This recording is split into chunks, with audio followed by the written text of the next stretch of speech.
Milano corre, ma sotto il rumore c'è una voce antica che continua a parlare. Un muro antico, una città nuova. È qui che si nasconde una saggezza che non passa. Nel digitale di oggi, contano ancora i detti radicati nella tradizione? Ufele falto meste. Pasticcere, fai il tuo mestiere, meglio fare ciò che sai, senza improvvisarti.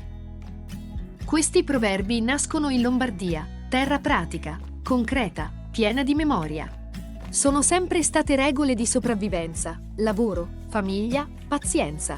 Poche parole, tanta verità.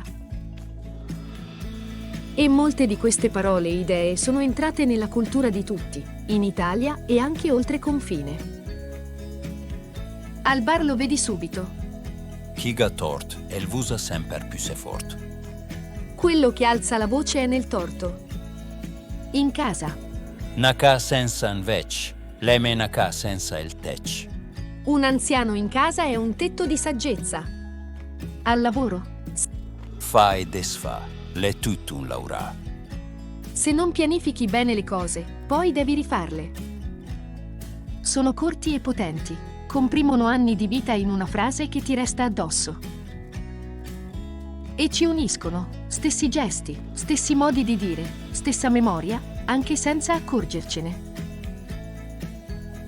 Quando la vita è complessa, un proverbio è una scorciatoia, ti fa vedere subito il punto.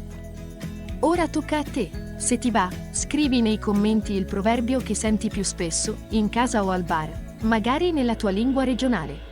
E chiudiamo con: La lingua, la gamminga l'os, ma la rompe il dos.